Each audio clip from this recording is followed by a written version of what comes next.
if not now, then when? I know that if you're on this call, you have experienced some of the same things that I've experienced. You're aware of George Floyd and Amy Cooper and health disparities around COVID-19, microaggressions moving from something that very few people knew about to something that's now in HR language and management speak, an ongoing concern and still not a safe space for people to talk about institutional racism and prejudice within performance management, promotion and recruitment, the movement and social dynamic of Black Lives Matter, perhaps even some of you would have seen the work we've done around the colour of power with Operation Black Vote previously, and lots of other things that have created this spark where organisations now seem to have this on their agenda. And one of the things that we're really keen for is that these solutions are not created in oak-panelled offices without anybody of lived experience helping them. So I'm not preaching to the converted. What we're trying to do here is structured. What we're trying to do here is action orientated. And most of all, what we're trying to do here is to share knowledge of what actually works and build that genuine bridge between your lived experience and decision making within your organization. But racial equality is nothing new. We can look at some of the excuses. We can look at some of the areas where there's increasing level of confidence.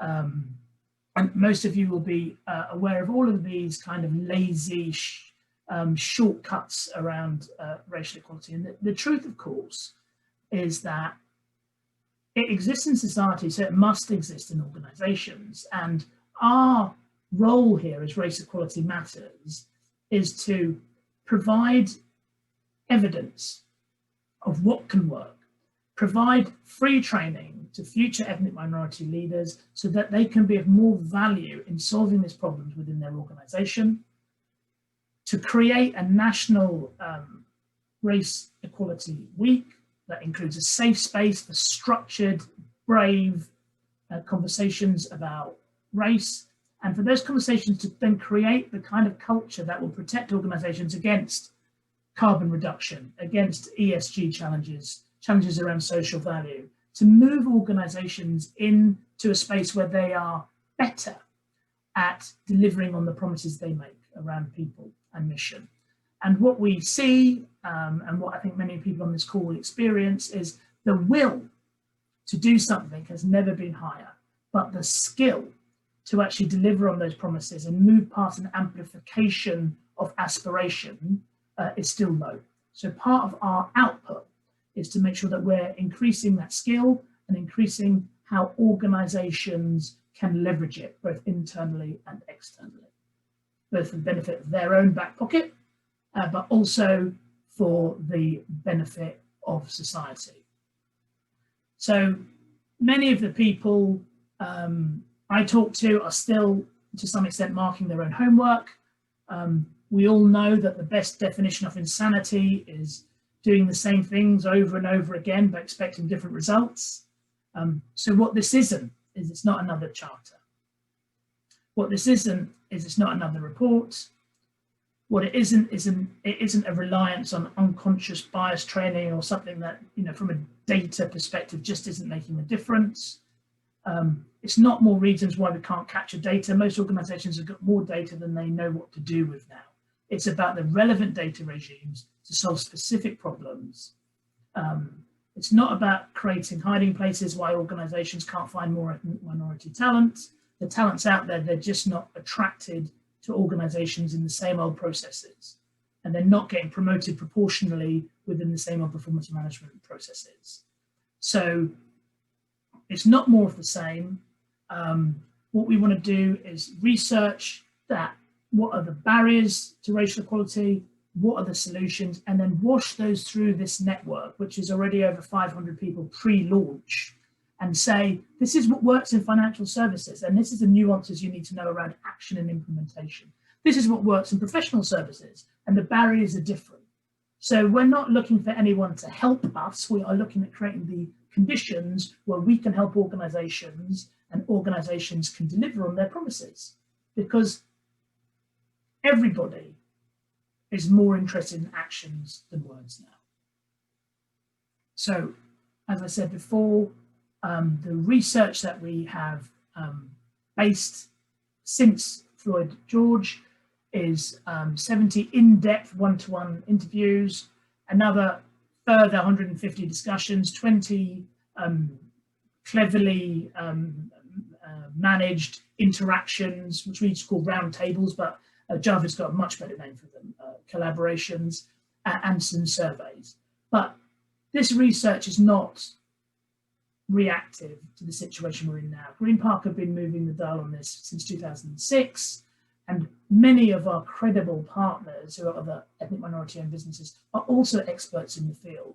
So we're coming at it from a perspective of this is good for business, this is good for society, but it cannot be landed without real intelligence around the barriers that we face and real honesty about unplugging and unleashing that talent that we know exists.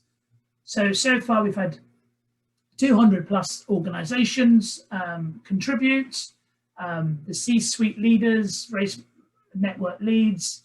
As I said earlier, there's a vast amount of different types of industries covered, and 85% of this network is ethnic minorities.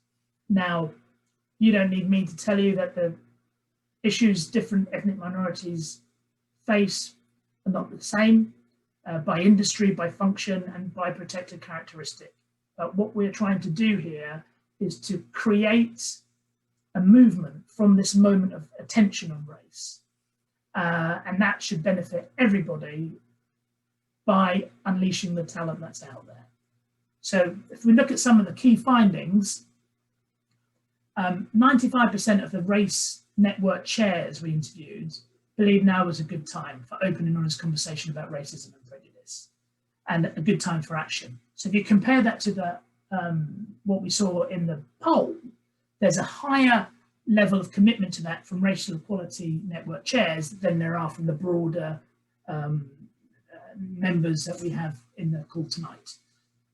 The biggest issue that we see is that those network chairs themselves have experienced racist abuse and harassment at work. And 95% of those chairs had witnessed others facing microaggressions. Now, if you wash this through, the boards are now really interested in doing something different. So they're going to go to HR and diversity professionals, often who are not expert in this area. And 95% of them won't have a qualification in this area. So they're then going to go to their chairs or network chairs, and there's a disconnect already. Fascinating statistic of all the people we spoke to, the reality of who's good at this. The network chairs, 55% of them couldn't even name one employer who they felt was working well for ethnic minority individuals. And the rest of them typically could name one. The organization that came up the most came up 3 times, and that's in over 270 interactions. So we're really at base camp 1 here. Slide, please. Most of the senior leaders that we spoke to felt that the companies and employers didn't really know what to do, particularly around what their ethnic minority employees wanted or required.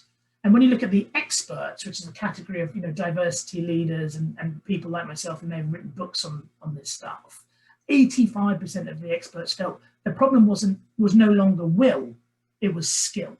So slide, please. So that means that although there's lots of things going on and lots of pilots and lots of promises and lots of signing up to charters, etc., the majority of people that we spoke to felt that there's going to be little or no impact on their company because of that.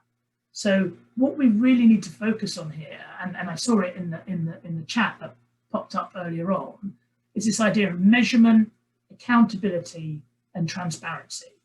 And what we can see is 75% of those chairs felt that some of the stuff they're doing was a bit tokenistic, PR gesturing perhaps, which is fine if real action happens.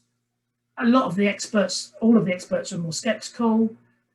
So statements and commitments need to be measurable, accountable and transparent to be effective. And I'm sure some of our speakers will talk with real intelligence around that, particularly in the roles of the ally, who of course have a very key part to play. So from our findings, it's clear that we all need action, and the need for race equality matters to filter and help people show how to take that action, not what action to take, but how to land it, how to make it relevant, how to increase levels of trust and advocacy within organizations, within customers, within allies. You know, that's what we were told. So that's what we're focusing this movement around. So we mustn't lose this opportunity. This is a UK-wide solutions orientated movement. It's really important that it's collaborative. You know, in the ethnic minority communities, we spend too much time fighting each other over stupid things around working with corporates. What we want to do is make sure that everybody who's already in this space can do better. We're not looking to take any land where it's not for profit. It's around moving the dial in a way that the next generation have it slightly better than we had it. Okay, thank you. Here are some of our people who are collaborating already. We started off with these minority-owned businesses in the CBI. McKinsey's and BT have already offered to help. But I just wanted to say thank you to all of those organisations, particularly Black History Month, who've contributed a great deal of thinking, particularly around the big promise, which is something we will discuss later on. And thank you to the Diversity Project and Talk About Black and Diversity UK, Flair, Rare, Kick It Out, and the Collaboratory. And last but not least, the Governance Forum. So that is quite enough from me.